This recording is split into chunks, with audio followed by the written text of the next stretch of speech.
rugby chat. Right. Hello, everybody, and welcome to the wonderful world of football shirts, a football shirt podcast that is dedicated to all things football kit. I've changed it this week. It's football kit related. And don't worry, guys, this is our safe space where we're allowed to share our opinions on football shirts and football kits, no matter how strange they may be. We are missing a Woody today. He sends his apologies, but he's got car troubles and he's with his father-in-law, who's a Man City fan, and it's just getting from bad to worse in that car right now. But we have got Jake. Say hello, buddy. How's it going? You all right? Yeah, I'm good. You look incredible today, mate.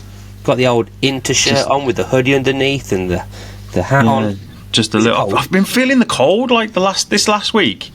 Should be warming up now, right? Freezing. I don't know. Still quite cold. It was Adriano's birthday the other day, so I thought I'd wear the Adriano shirt for the pod.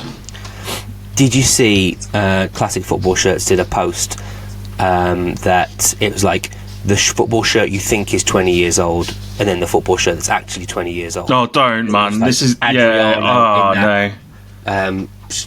Vertical striped kit. Anyway, guys, we have got a special episode today. One of our classic chats with somebody, and we've gone a bit left field because the thing is, we are nerds. It's fair to say, isn't it, Jake? We are nerds. We love football. Because the thing is, I could spend a whole podcast talking about this new Premier League football and the history of Premier League football. And I'm sure you could too. Yeah. But my other passion is football boots. Yeah, it is. It is. Yeah. If you want to talk to somebody about football boots, you talk to this guy. It's Cameron. Say hello, Cameron. Hello, guys. Thank you for having me. Now you're welcome. This is exciting because you're not just. I mean, I've had a little conversation with you before coming on the pod, and I've seen some of your football shirt collection. So this is pretty impressive. And then, well, why don't you just start by telling us what you do, because obviously it's pretty impressive. So, thank you for the intro. Yeah, so my name is Cameron Corp. I go by the handle Power and Precision online, and I've made my own football videos for over 10 years now. But I'm a massive football fan, big Man United fan. And I always used to keep my football boots as a kid, as I'm sure most people do. You hang on to them as long as you can. And when I became an adult and I started getting my own money, one of my first passions was to go back and buy some of those iconic boots I wore as a kid, and wear them in my videos, test them, as well as putting them up against the newest boots on the market, etc. So I've always kept my football boots. Some people would say I hoard them. I would disagree, but you know, it's a fine line. So I've been, aside from making my football videos, I collect my football boots, and it's a huge part now of my content, where I review the latest products. I was fortunate to work for Product Soccer, so I was seeing product from the brands like months before they even came out and learning about all the technology, seeing the prototypes. So in the football boot aspect, I am a nerd as well. And of course, as you mentioned, I do have some football shirts too. And as a Man United fan and a very big Cristiano Ronaldo fan, a lot of my collection is based around that man. That's fair enough. I've got a big David Beckham collection, so we're all the same. And I'm not even a Man United fan. You talk about your videos. You've been meeting some absolutely baller footballers. You say you started off by buying your old boots and doing videos. When did it happen that, who was the first footballer that got in or reached out, or you reached out to? Wow, that's a very good question. I remember in terms of boots specifically, Adidas were the first brand that I had some success with in terms of them sending me product. And I'll never forget the first time I got a pair. It was a blackout pair of Predators, and they were worth like £180. And I was like, Mum, Dad, Adidas have given me this boot for free. This is crazy. So they were the first brand that were kind enough to link up with me. And then I think player-wise, I can't remember the first player I met, but I know it was through events that these brands would put on, whether it was in association with a football club or a new product or even a kit launch. I remember one of the first couple of players I met was Daley Blind and Phil Jones for United when Adidas took over the kit sponsorship. They did an event, and they were some of the first two players I got to meet. but definitely not on the level of what I've done more recently, where I actually work with the players as opposed to just meeting them for a quick photo, etc. That's pretty cool. I love Daley Blind. Such an underrated tool of a footballer, and I don't mean tool in a negative sense. He was brilliant. He like the most unlikely centre-back partnership with him and Smalling at the time was just brilliant. Yeah, it's a shame his Man United career wasn't longer, to be honest. It could have been bigger. It could have been better for sure. So we're going to come back to maybe some videos and some boots in a bit. But you said already your football shirt collection. Were you're a Manchester United fan growing up, I assume, and were you bought shirts as a kid?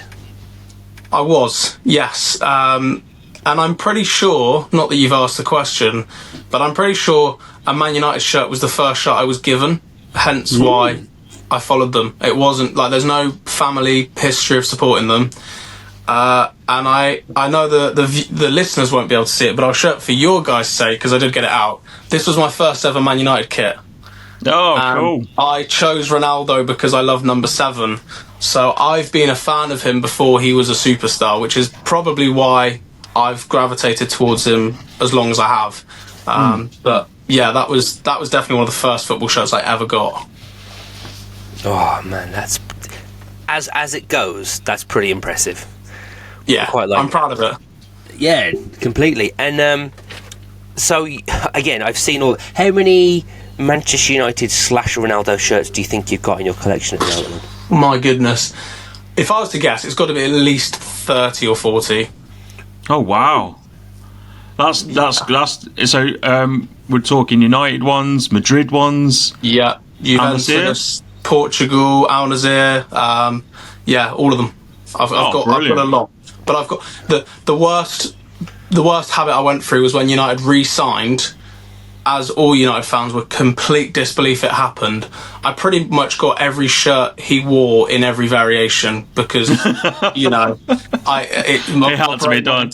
Yeah, my brain went to overdrive. I do not regret it. I've just got it was a lot pure. of Ronaldo shirts. Yeah, I mean, I know it didn't end the way we all wanted it to, but Jesus Christ, I'd do it again in a heartbeat.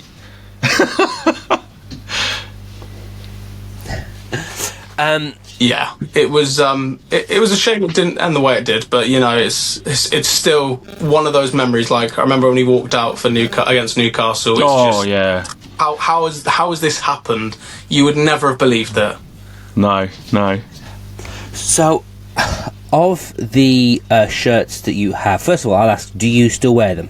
Do you just wear them out and about?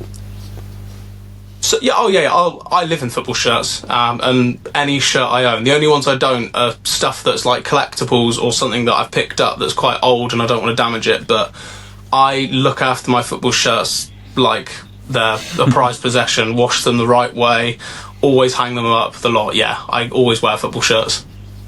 Very cool. And you've got a couple of signed ones as well, haven't you? Like I can see one behind you.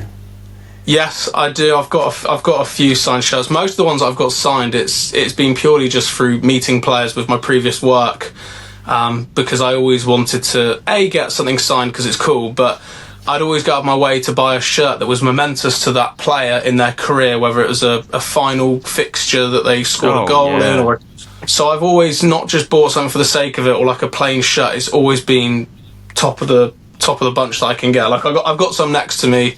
Let's have a look. As well. Yeah, wow. So, I mean, the most recent one I got, I worked with Jack Grealish for Puma. Somewhere it is, there it is. So I've got I got that one signed. Unfortunately, he signed it to Cam, so it's not, as great as it is, I'm a Man United fan, so that hurt a little bit because it's on my City shirt, and it was one that I was going to, hang up on the wall and have cool. I've got Eden Hazard when he played in Soccer Aid. I managed to get his shirt signed when they won, I think it was the Europa League. I've got Rashford when we won the the Carabao Cup final, and I try and do everything. Like I'll get the same sleeve length that they wore with all the right patches, the lot. So I do try and respectfully get the correct shirt signed, not just like a flip and sell sort of approach. Yeah.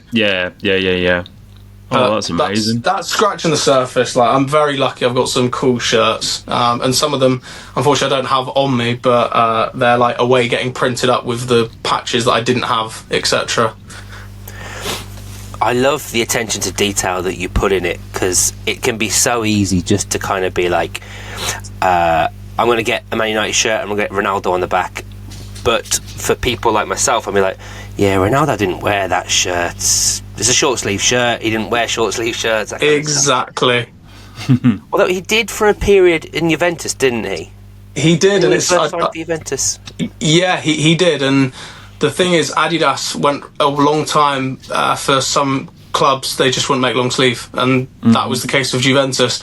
And I'm pretty sure it was the case of United. And then when he came back, they started producing them in limited quantities, and it was quite hard to get hold of them. So I obviously bought way too many, as any normal person would do.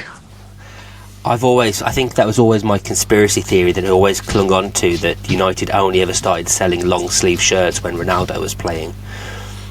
Much like the Cantona collar thing, that's a thing that United 100%. Only kept up with the collars because Cantona was playing. Yeah. Yeah, it was kind of like a thing. A lot of the United players at the time never wore long sleeves. There was always the underarm or underneath the short sleeve. But then when Ronaldo come back, then they started to wear the long sleeves again. Your Rashfords and Luke Shaws and stuff. I'm pretty sure I heard a story a while back, and I don't know if this is true. You guys might know this, but back in the day, I'm pretty sure Arsenal, whoever was the captain, they would decide if the whole team wore long sleeves or not, and I love that. Yeah.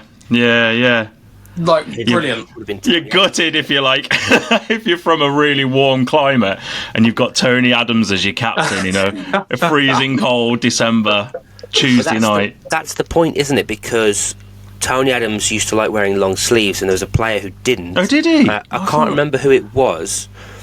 But that's where it got. It was like a centre back or something for Arsenal. He cut the sleeves, so the first kind of breaking against the rule in that was somebody wearing a long sleeve shirt and cutting the sleeves to make them short.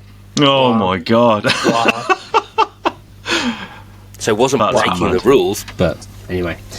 Hi, this is producer Helen. Just interrupting for a moment to let you know that around this point Cameron's camera stopped working, so you won't see him on screen for a little while. At about 38 minutes his feed works again, and from then on you'll be able to see the boots and the shirts that he's holding up, but before then you won't. I've left in the moment when Cameron leaves the studio and then comes back in, because it's while Cameron's not there that Rich reacts to how much Cameron spent on a pair of boots during lockdown, and I think it's quite funny. But if Andy the postman is listening, he should turn his volume down for that moment. No, I thought I had a shirt to show you, but it's okay. With your Man United shirts, then, is there one? I know this is a really hard question. Is there one that stands out the most? So, I'll be honest. Like, before my time on Earth, my shirt knowledge with year by year isn't perfect. So I've had a stronger connection, of course, to the shirts that I've grown up with. And my favourite kit by an absolute mile.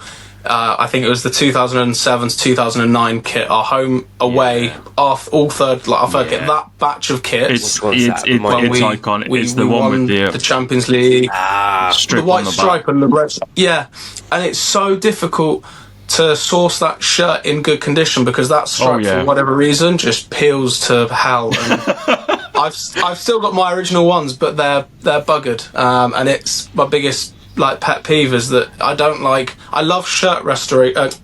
What's the word? You know what I mean? Restoration projects and stuff like that. Yeah, I love that, but there's a tiny bit of me. I'm like, but it's not the original, so I can't bring myself to do it.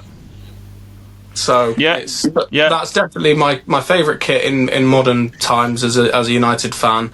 But I mean, I've bought lots of remake 90s shirts and 80s shirts with a bit of collar and the drawstrings. I love them all. And like when we were in the Umbro and Sharp era, just It's so iconic. That's pretty impressive. Yeah. And it's also funny that that Man United backstripe has turned up twice in 3 weeks on this podcast. Has it? Yeah, it has. Yeah, it's I kind of know how hard it is to source like nowadays. I had the original when it come out, and my back stripe was on for years. I had Vidic on the back, and I ended up selling it. And then my daughter, this made me feel very, very old. I don't think it was this Christmas. I think it was the Christmas before. She asked me for a retro Man United shirt and asked for a 2008 one, which was only like 5 years ago for me, right? Yeah. Yeah, that's the sore one, isn't it? Yeah, but it was like I tried to find an original one with the back stripe still intact and stuff, and it is hard to get hold of. Yeah, no, I can imagine. I remember as well, just on the subject of that shirt, my grandparents used to very kindly, every time I visited them, they'd go and take me to Sports Direct or whatever and buy me a shirt. And when that shirt came out, I insisted that I was a small men's, not a small kids. And against my granddad's will, he bought me this shirt in a size small men's, and it was like a dress on me. But it meant when I grew up I could wear it. So I was over the moon. I like it. That's the that kind of it's cost effective, if anything. Yeah. Exactly. It's brilliant. If only we could all think about that at the time. Yeah, yeah. Trust me. So it would be silly of us not to kind of, again, it popped up on Classic Football Shirts this week with a couple of players for Bayern Munich. Who was it, Jake? Popped up? Oh, Elise, which I noticed, yeah. Who is absolutely killing it at the moment with this kind of football kit boot combo and absolutely smashing it. And having you on the pod, it's kind of prime chance to talk to you about some of the best boot kit combos that you can think of, if you can remember, because I know that you've done a bit about it before. Yeah, of course. I mean, it was one of my jobs that I would go out of my way to do at Pro Direct Soccer, which is when new kits would drop, I would try and find football boots on the market to match the design, or at least similar colour match. And I'm not surprised, but I was always amazed at how similar colour palettes some brands use that is different brands in terms of an Adidas kit with a Nike boot. It wasn't always a perfect match, but if I'm trying to pick a perfect combo, I remember when Puma first took over Manchester City, or it was the first couple of seasons, they had a yellow and orange, I think a third kit or away kit, and they released a pack of football boots that were the exact same colour. And I think David Silva was a Puma player, and he wore what was called the Puma 1, and it was just the most beautiful thing on the eye, because it was absolutely perfect. And I think it's one of the only times I've ever seen boots or kits that are specifically designed for one another. Satisfying as hell, isn't it? Satisfying as hell. It's like when you see the goalkeeper gloves that match the boots as well nowadays. Oh, it's really pleasing on the eye, and I don't know what it is, but I'm trying to think of some recent ones that I did before I left. I remember one of the most recent ones this year was Tottenham's third shirt, which is that greeny coloured kit. There's a boot called the Tiempo Legend X from Nike, and they did an emerald colour. Yeah. It is honestly a perfect colour match. It's beautiful. And then that's a gorgeous boot as well. That's a stunning boot. It's so nice. But one of my favourites, just because it's a boot that I love and cherish, which I'm sure we'll talk about later. It's a Cristiano Ronaldo black and gold boot that was designed for him when he won his third Ballon d'Or. And Sporting Lisbon made their first fourth kit for him, I think it was 2 seasons ago now. And it's a very similar colour match with the black and gold, and because it's got CR7's logo instead of Nike logo, I just thought, well, that is pretty up there. Now, remind me, Jake, was that the Ronaldo shirt that we liked or that we didn't like? Liked. Yeah, that's fine. That's the one we liked. There was one they released a year after it, which was with the 7 across the front. Yeah. There we go. I didn't think about this too much, but I've just realised that one of my favourites, and it comes down to the fact that I love David Beckham, and given the moment, and given the man, given the match, David Beckham versus Greece, wearing all white. Oh, that's a good. with Yeah, little that's a bit of good red shout. trim, Yeah. and then white with silver. I mean, it's pretty much these, but in white, silver, and a little bit of red. Whoa. Nice, yeah, it's a good match with that England kit at the time as well, because it just had the red stripe. It did. Single red stripe, didn't it? I mean, speaking of Becks, I mean, the 98 accelerators, red, black with the white three stripes, the red tongue, with that United Umbro, with, the zip, the black and white Umbro piping down. It was just red, white, and black, white, and red. That looked so good. Such a special boot and kit. Oh, yeah. So iconic. It just the thing is, I always think of moments like that. You can remember what the player was wearing, and you can remember, as you said, to that detail, the kit, the boots. There's only a handful of goals, I would honestly argue, in recent times where you can see that kit and boot combo, or just what they're wearing and where it was and who it was against. That's one of them for sure. That's true, actually. That's true. Do you reckon that's down to the amount of boots and the amount, kits get churned out every season now rather than every other? Boots, there's a lot of colourways, isn't there? There's a lot of colourways every season.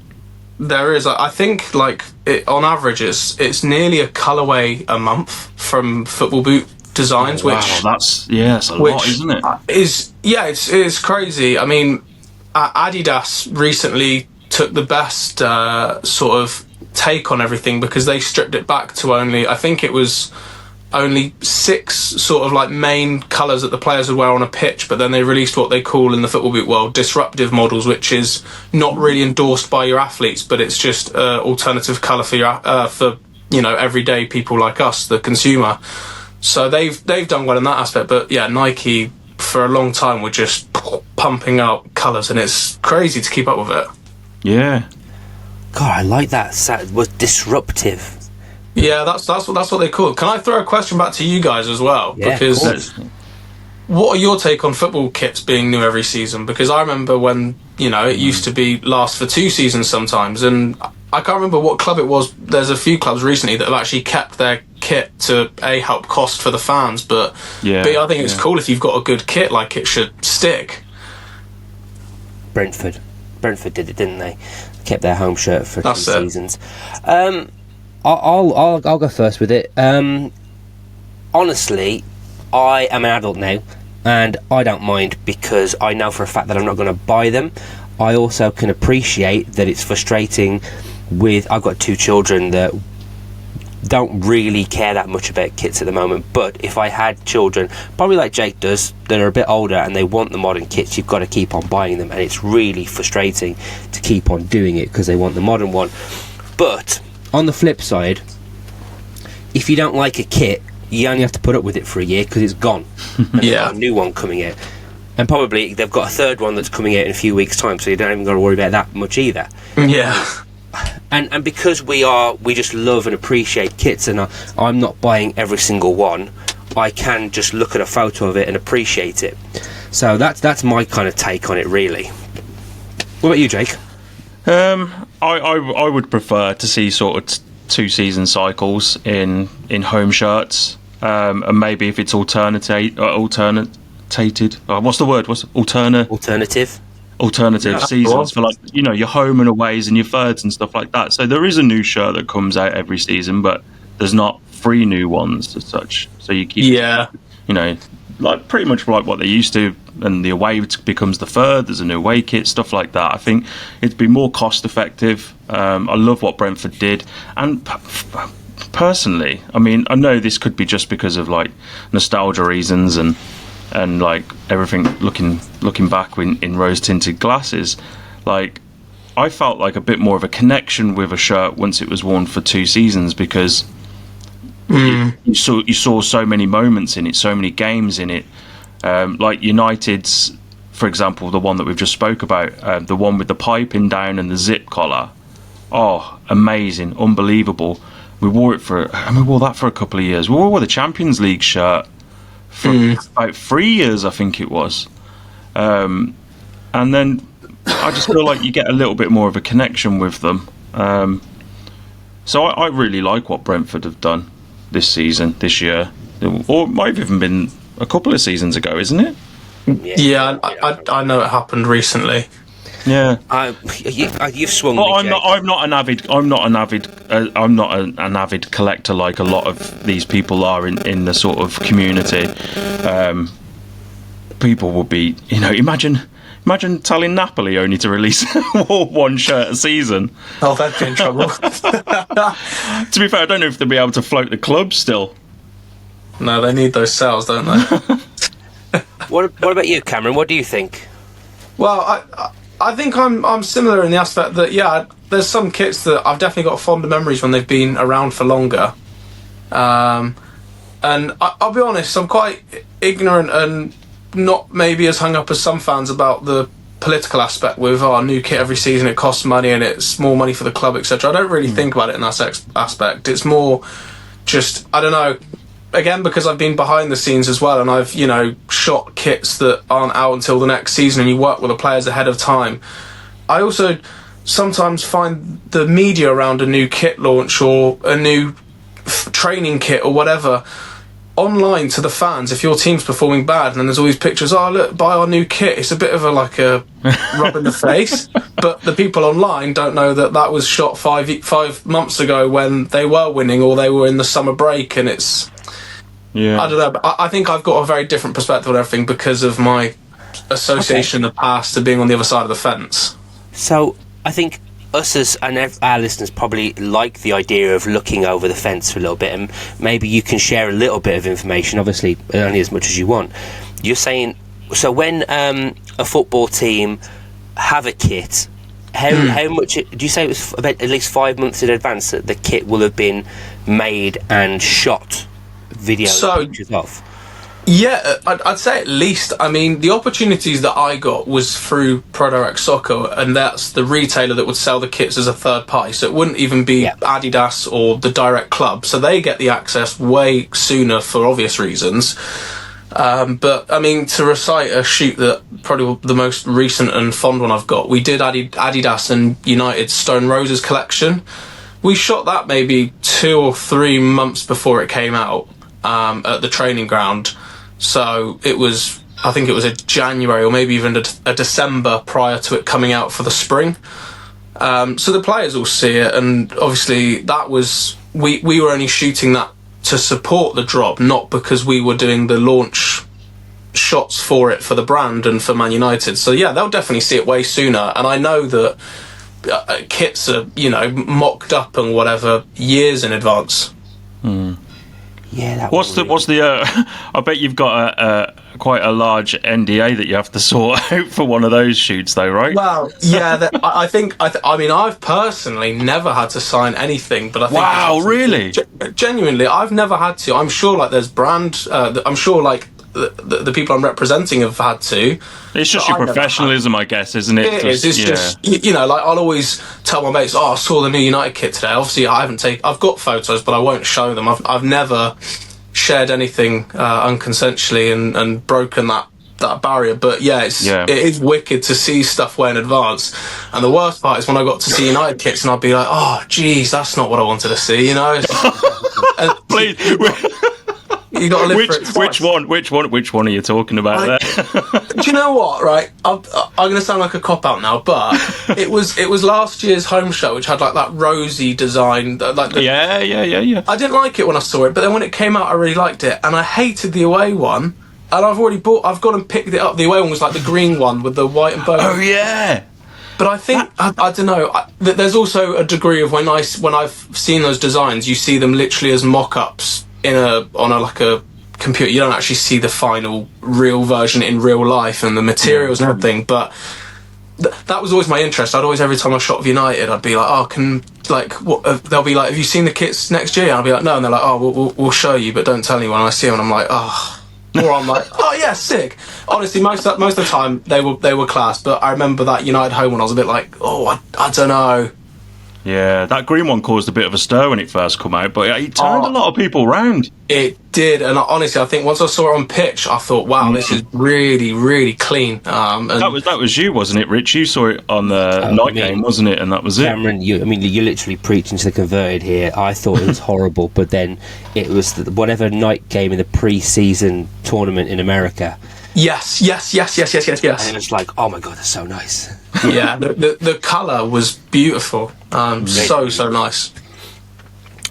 You get to see wear a lot of kits. Do you get, I'm sorry, this is again nerdy, do you get to wear or see the pro version, as in the one the players are wearing? Yeah. Talk to me a little bit about the difference there between, let's say, the one you've got on now, which I am guessing is a kind of stadium version, they call it, and the pro versions. What are the differences there that you can notice? So I'm glad you've asked this, because I can actually tell you a lot.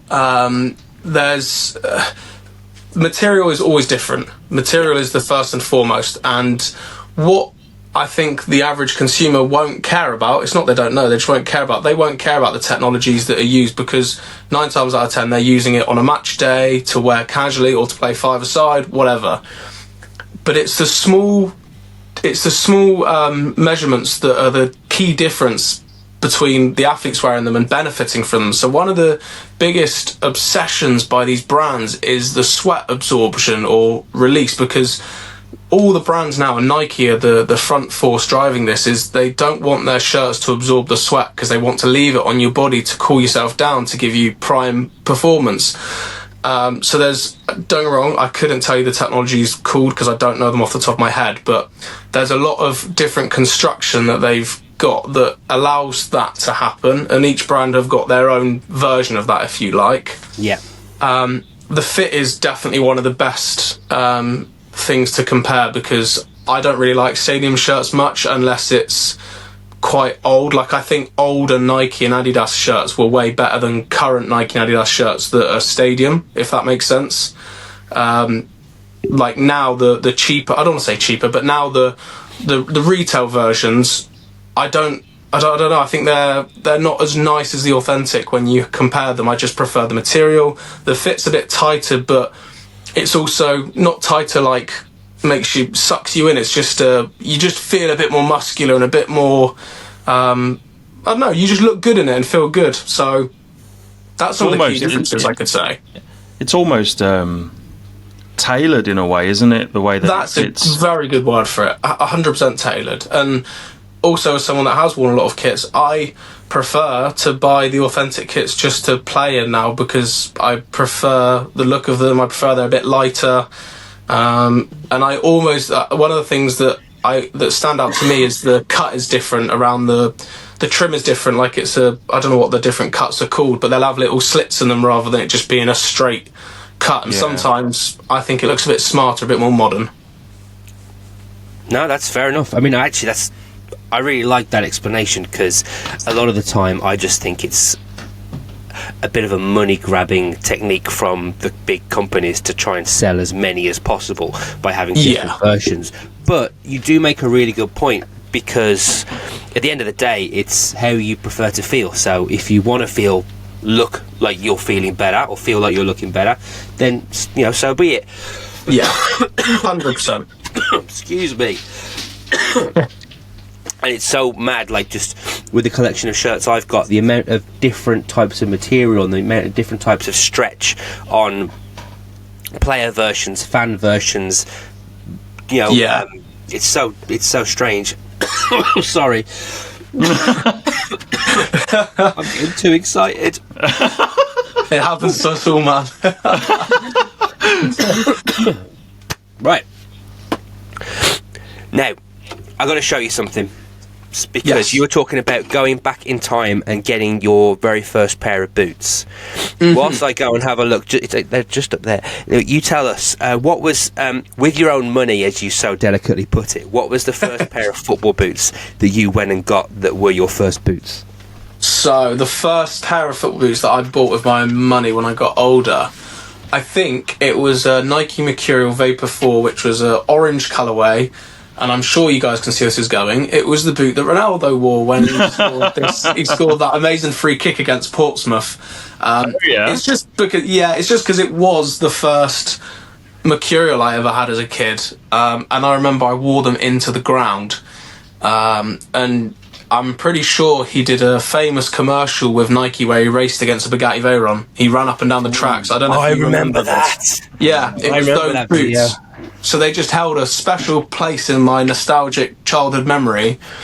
And I love the look of them because football boots nowadays don't have a lace cover, and I thought that was so cool back in the day. So that was definitely, I don't know if it was the exact first, but it's the one I remember fondly buying for that reason.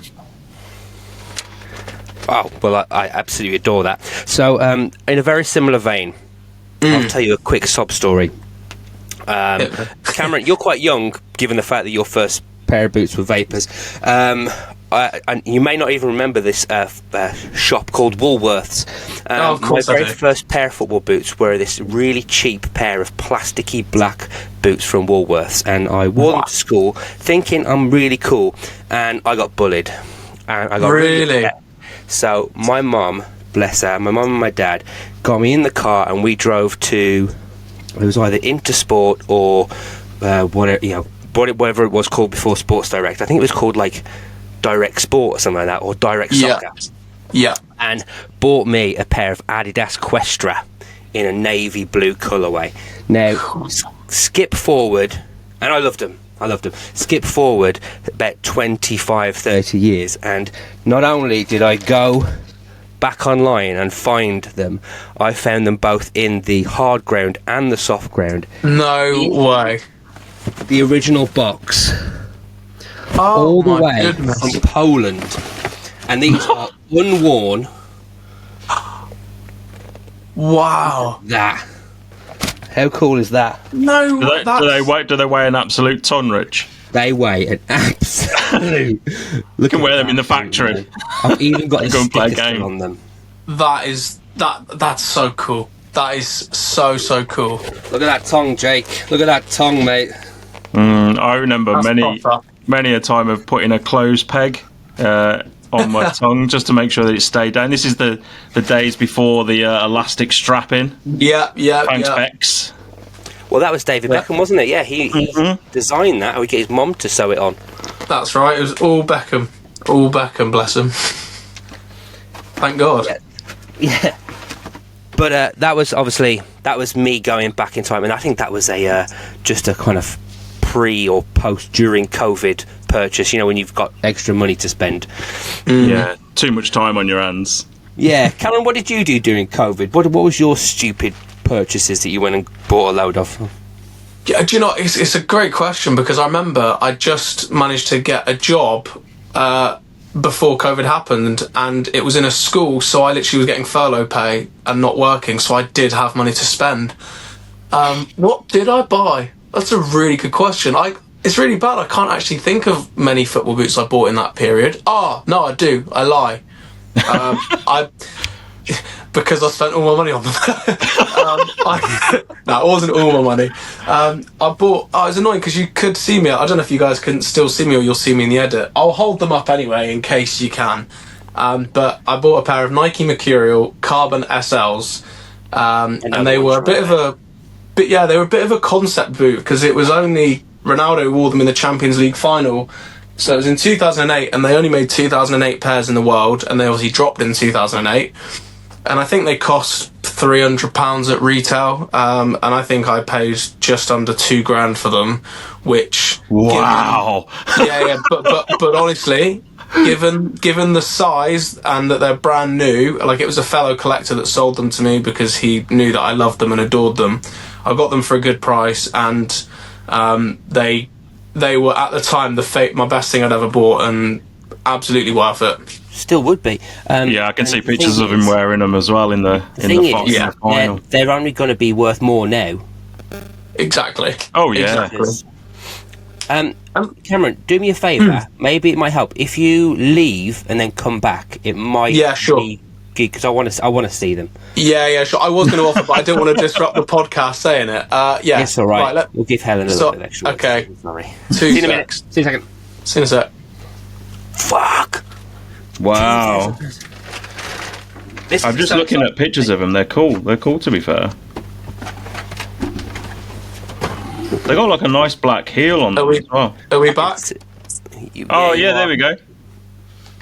So, Wow.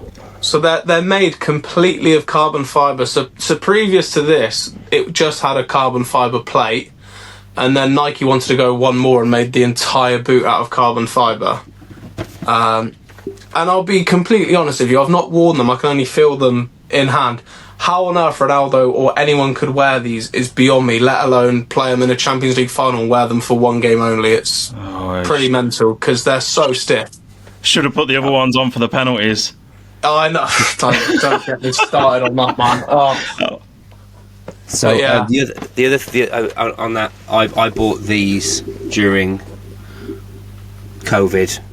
Is that the remake? May? Yeah. 2020.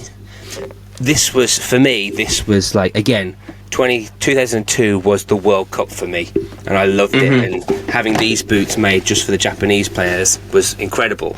And then it became Oh, really? Is that what were they only available for the Japanese players for that tournament? Yeah. Were they? Oh, right. Yeah. And then when they said that this was the sole plate, I got really excited, because previous sole plates for these remakes were just flat and rubbish, whereas the kind of stripes going through were a throwback to the classic, as opposed to... Anyway, so yeah, 300 quid, and that's an investment. Yeah, they're brilliant. They're absolutely brilliant.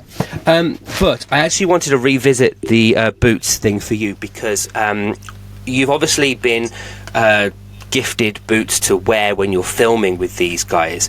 But I have not recently discovered that players have really high spec boots, don't they?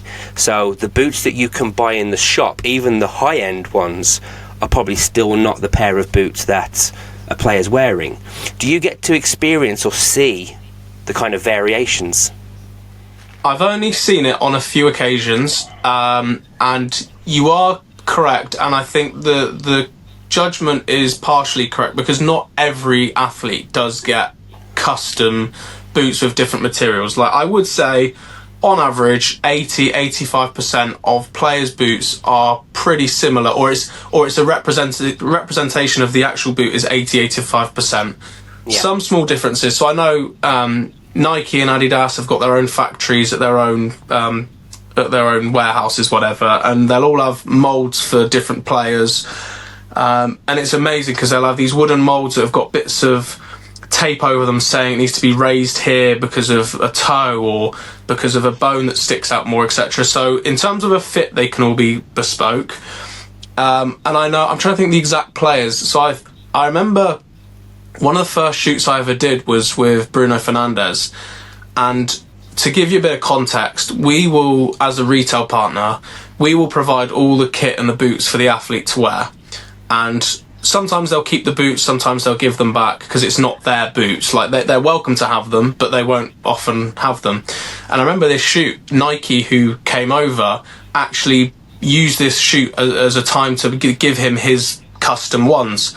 So I was setting up the dressing room and literally got to compare Bruno Fernandes' boot to the one that we had, which is the exact same visually, but then you see it's got like a carbon fibre insert, it's got a bit more padding in the heel.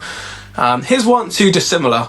Strangely as well, on the topic of him, he doesn't play with insoles, he takes his insoles out, which I think is mental, because, you know, he's got 7.5 feet, so he's got little feet. And the amount that he runs per game as well. You'd think you'd want that, but no, he takes them out and chucks them out, which is quite funny. And the other player who I remember was heavily modified, Mason Mount. He wore a Nike Phantom GX, and I think he brought his boots along, and they were a bit dirty, but we had to shoot with them. And again, I got to see in the inside, and they've all just got like little notes written in them and numbers that relate to like a shoe mold in a factory. But yeah, they are definitely different. I think it's when you get to your Ronaldo's, Messi's and Mbappe's where it is a bit of a complete different boot. I saw recently, I can't remember who it was, I think it was a Liverpool player, and you see images of him wearing this Puma boot, and you think, oh, you're wearing this Puma Evo Speed, but then when you actually hold the boot, it's like, well, actually it's made in leather, not in the material that you buy in the shop, and in all intents and purposes, it's a completely different boot than the one that he's supposed to be advertising. And I find that so fascinating, because actually it's like cricket bats, because in cricket you just have a bat and it's made by some factory in Chessington, but then you stick on your stickers for it, which I find quite crazy. Yeah, it's interesting. There's a few athletes that I know get bespoke treatment, and that's not my knowledge from working with them. It's just I've observed it as well. I think Harry Maguire's one, he wears a completely different boot that is not even made, or it's got no resemblance to the boot that's sold. He just has it in the colour. And I think the Liverpool player you're on about, I think it might be Cody Gakpo. I'm pretty sure it's him. That sounds right, yeah. Yeah. Oh, see, I find that fascinating. I really do. There's honestly, there's so much stuff where I think, because I was immersed in this culture for such a long time, you forget how cool it is, in a way. Do you know what I mean? Because you're just, you learn all these little things, and then it's second nature and normal. But yeah, I love talking about this stuff, because I'm like, it is mental when you break it down and think about it. So I don't want to bring up the elephant in the room that you keep on saying worked and in, because yes, but you recently had a trip to Portugal to see the new Portugal kit being released, right? Yes. And that was a whole kind of event, right, where you got to wear the kit, wear the new boots as well, and those correct. Yeah, how was that? Yeah, that was really cool. So Puma, out of all the brands, are definitely the most forward-thinking when it comes to sort of putting on a show for people in my world of content creating and being like on-pitch authenticators. They're the best at putting on these events to drive the consumer through, like, just networking of people like us. So yeah, because they've taken over the national team sponsorship from Nike, they managed to acquire the facility for the day, and yeah, we got to see all the new kits and test the new boot in that coincided with that, and it was just an awesome unrestricted access all areas thing, which was crazy. And I'm absolutely blessed. I've been able to play football on Premier League stadiums and go to training camps, but I've never had that access anywhere before. It felt mental. And I won't lie, the Portugal home kit has received a bit of flack from the football shirt community because it's quite plain. The away shirt, slightly better, but seeing it in person and being in that environment, did it change your thought on it at all, or is it better than we think anyway?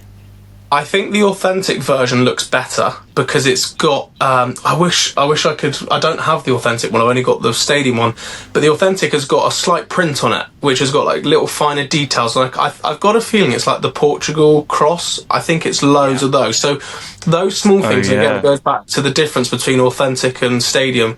Sometimes you get those small details that aren't picked up from a distance or in some of these press images. So that was definitely one thing. And I agree with the away one. I think the away one's definitely the more adventurous one. But no, I think the rule of thumb from my experience of being on the other side of the fence with brands is when they take over a club or country, and it's quite a big club or country, it's always try and play it safe for the first drop and not do anything too ballsy or crazy, which I think is understandable. But no, I like it. It's grown on me. It wasn't, again, I don't think it's a 10 out of 10. I think some of Nike's previous kits has been very difficult to follow, even if it was Nike making the next kit. So I think I'm with you on that one. That's a great show, though, because I'd not noticed that little cross detail. And then I've just found a picture of it and zoomed in, and it looks really good. I like that. And yeah. It made me instantly think of that 2004, the Ronaldo 17 one. It kind of gives me that vibe looking at it. Yeah, that's quite cool. I quite like that. I'd say that's definitely an inspiration behind it, in my opinion. But I don't know if it's as visible or on the stadium one. I just remember they had both versions, and I definitely clocked it, and I was like, "Oh, that's cool." Yeah, that's incredible. And so going back to your content creating, you can hit a ball. I could. You can hit a ball. Yes, you could. Tell everybody that don't know already. Tell everybody what happened.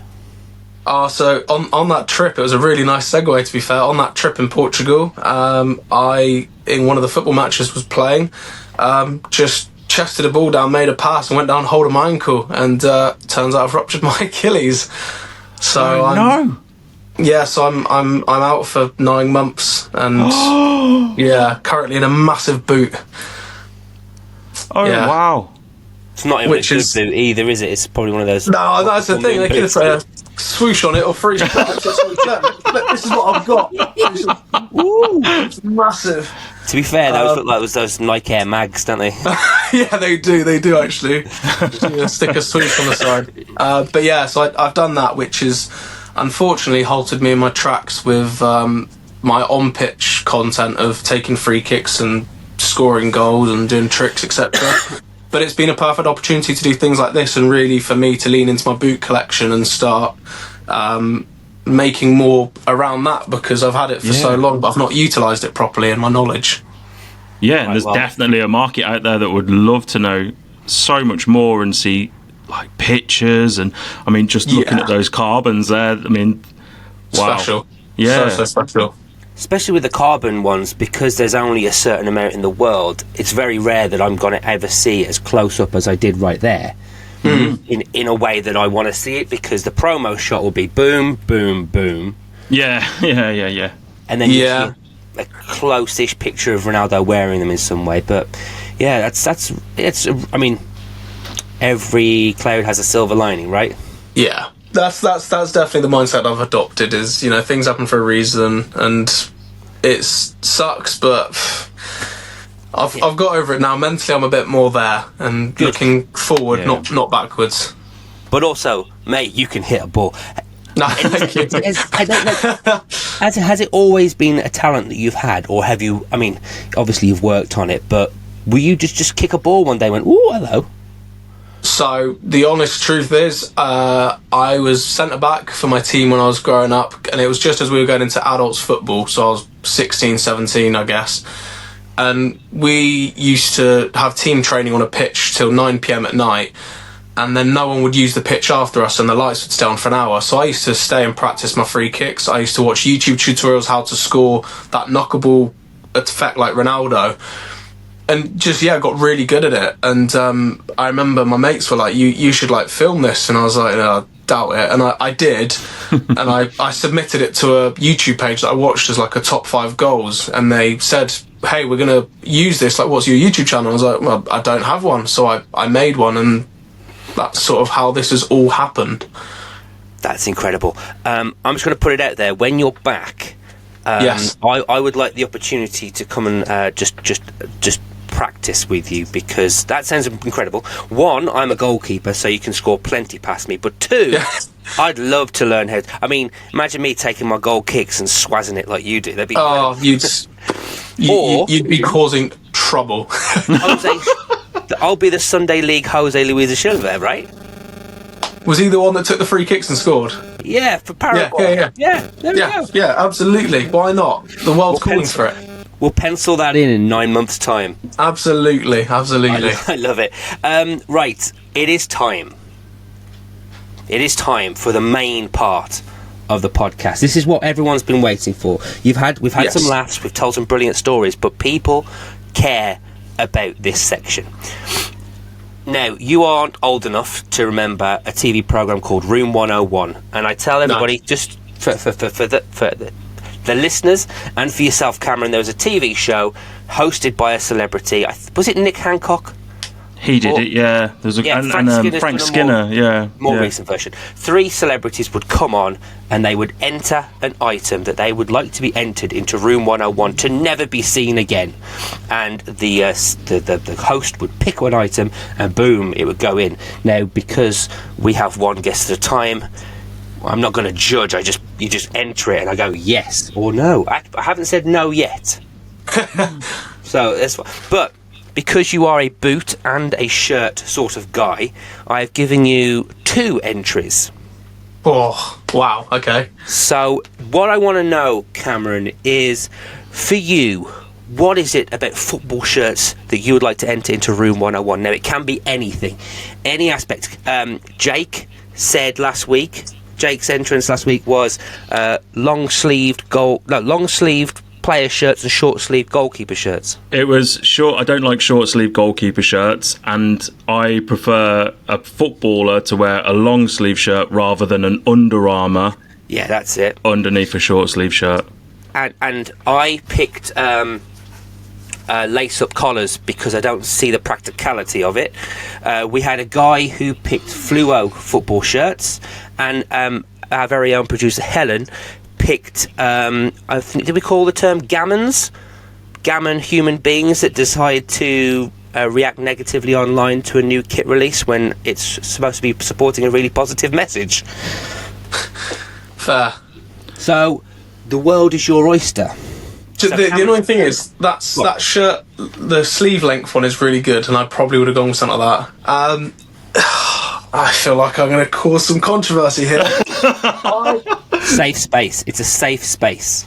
I don't know how I feel about fourth shirts in general. Oh, yeah. As in, they're just being a fourth kit in us, because I know there'd be like, I'm not faulting the design that's come out on some of the shirts, but just the idea of 4 kits.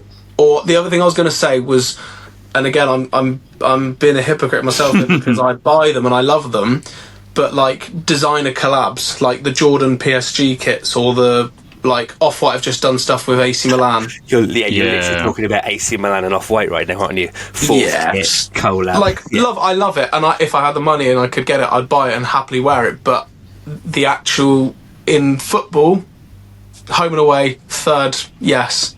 That'll probably be it for me. Was Man City's Oasis one, was that fourth shirt? Yeah, don't get me started on that. So that's another one, isn't it? That's another one. Yeah. It feels like the fourth shirt is always an opportunity to do a collaboration with somebody and make it, I don't want to say wacky, but make it a bit more different than it's supposed to be. Yeah, I just think that my opinion of it is it should be a football shirt because it's a football shirt, not because it's for example, with Oasis, it's not a marketing thing for Oasis. Yeah, exactly. Completely agree. Do you know what is also like a little bit of a red flag with that? It's like at the start of the season, you kind of know what your home and away and third's going to be, but then like it comes to like December or January or March, and it's like we're going to release a fourth kit, and you're like, you're going to wear that for one game, right? Yeah, and I think I hope I don't take this away from someone else, and I'm giving you another one here, but on that subject is I don't also get wearing next season's home kit for the last game of last. Yes, we've mentioned that. We're not fans. It's cool to tease it, but like leave some suspense, build it up for the new season. Yeah, and that's coming from someone who sees the kits months in advance. It annoys me, but anyway. I know this is slightly on that topic as well. I actually don't like kit release dumps on the same day. So, and we won't go into it right now.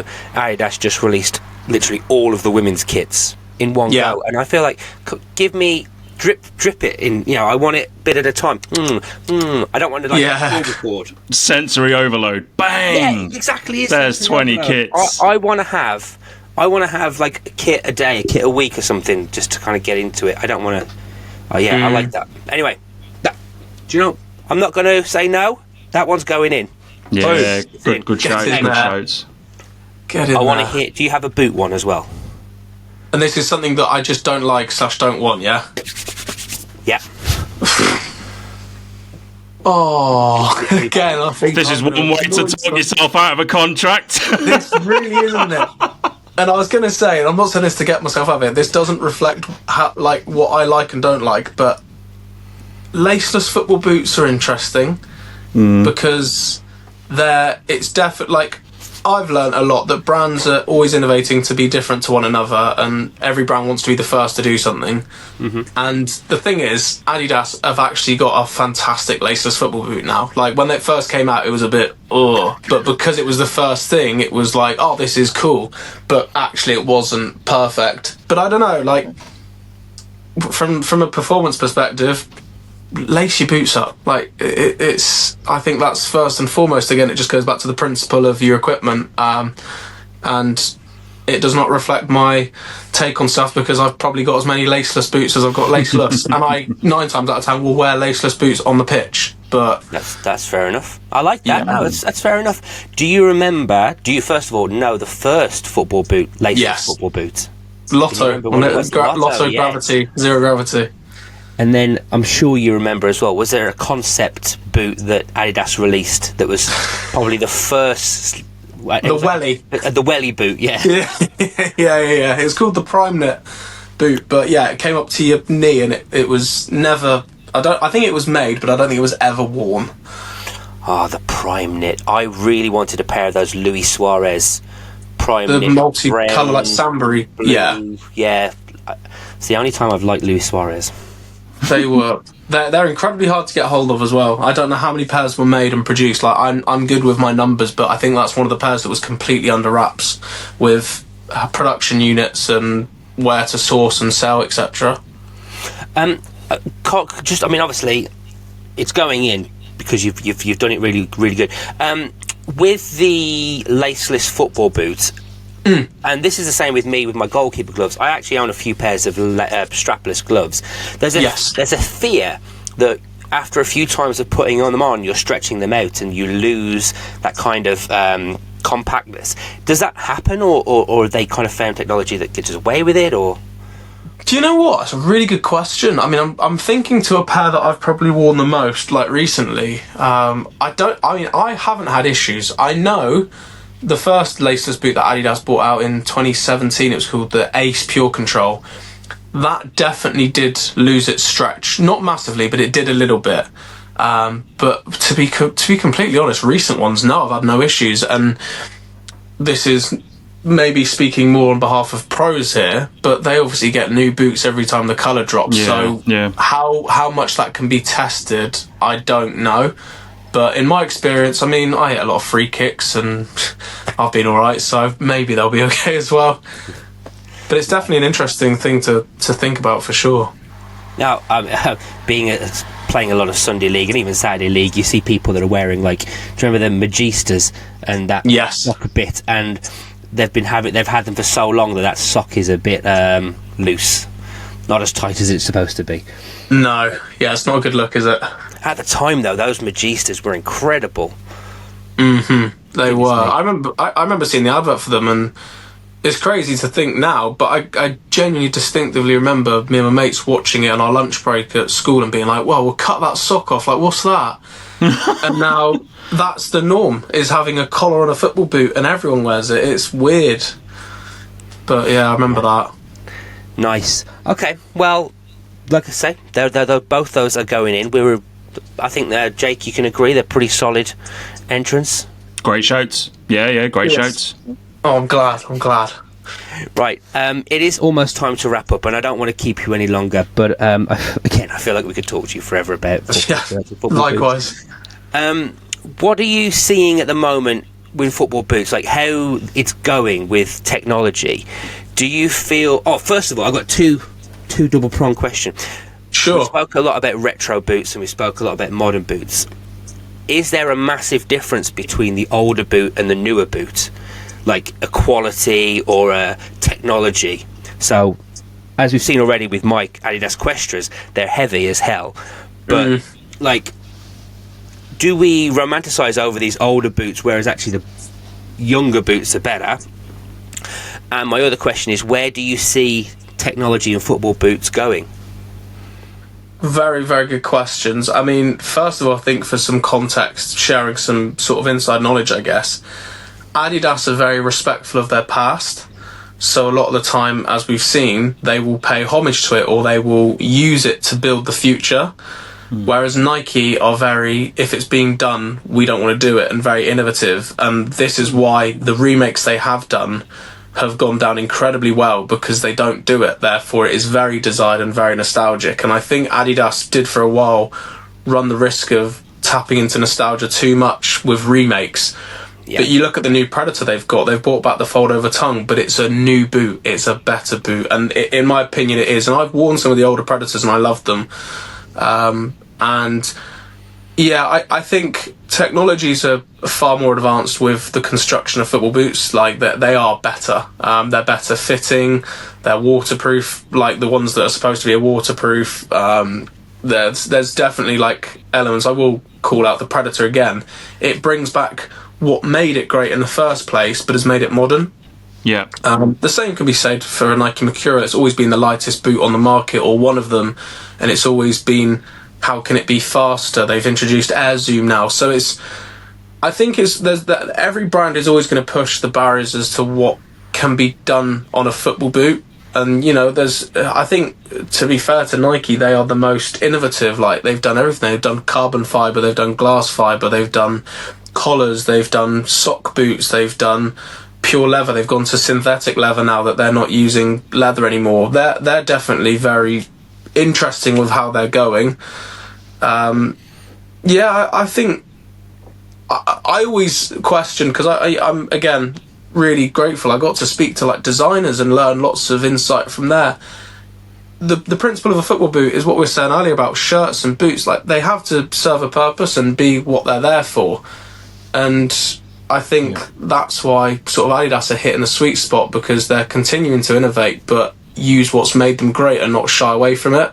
So there's definitely going to be some more wacky things come out, but I think it will be more visual than technological, if that makes sense, like colourways and heights of collar, etc. That makes perfect sense. I'm so pleased you've done this. Thank you so much. Not a problem. Before we go, if people aren't following you on social media already, where can they find you?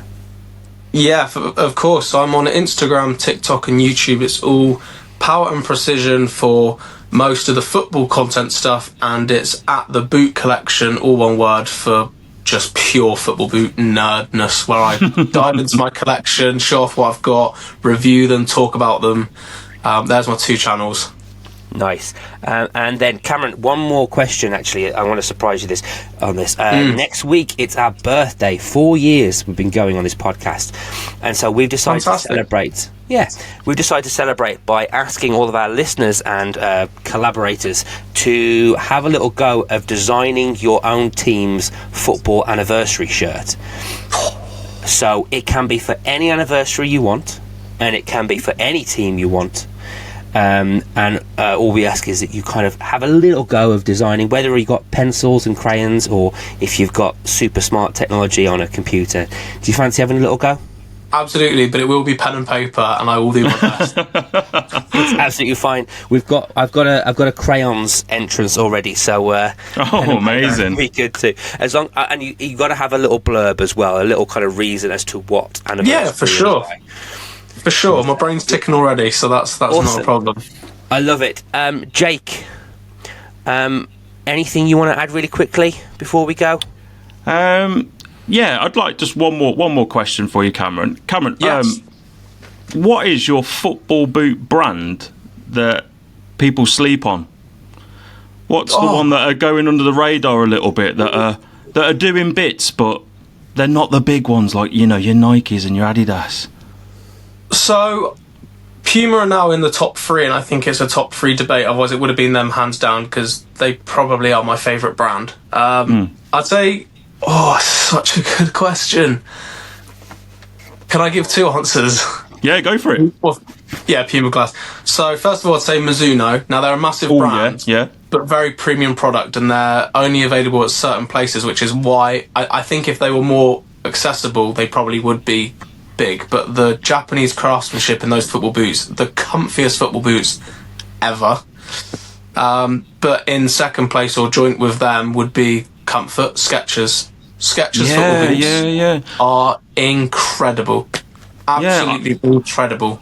I painted my first Skechers football boot onto a shirt literally last night, for Jacob Brown at Luton Town, who wears Skechers, quite nice looking, quite very simple looking boots, but yeah. Yeah, and I think what I argued online with people was that there's been a lot of brands that didn't make football boots that have come into the market, and their first football boot is pretty bad. Skechers' first football boots are...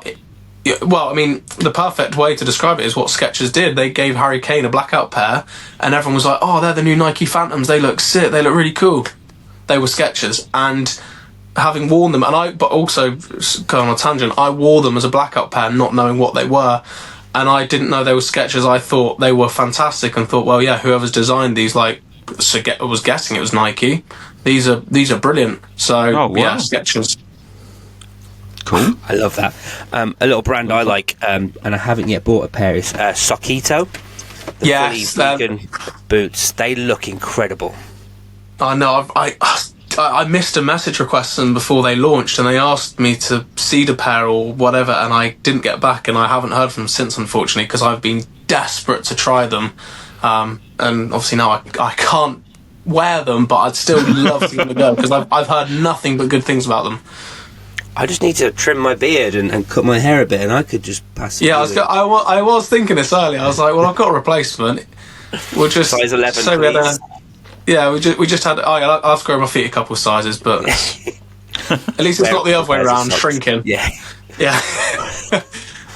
Oh, Cameron, again, it's been fantastic. And the one thing we like to do before we leave is to give you the pleasure to say goodbye to our listeners. And if you have anything else you want to say, floor is yours. Oh, perfect. No, well, I was going to say, first of all, thank you so much for having me, guys. It's been a pleasure. This is actually the only second podcast I've ever done, and I love it, as I think, similar to both of you guys, I'm a nerd in the aspect of football shirts and football boots. So, yeah, it's been a pleasure, and I hope everyone listening has enjoyed the stories that we've all shared and spoke about. Oh, I'm sure they will. I hope you guys have me back one day. It would be great to do a part 2 at some point. Absolutely. All right, say goodbye then. Goodbye, guys. Thank you for listening. Take care. Right, there we go. Bye, everyone. Ah.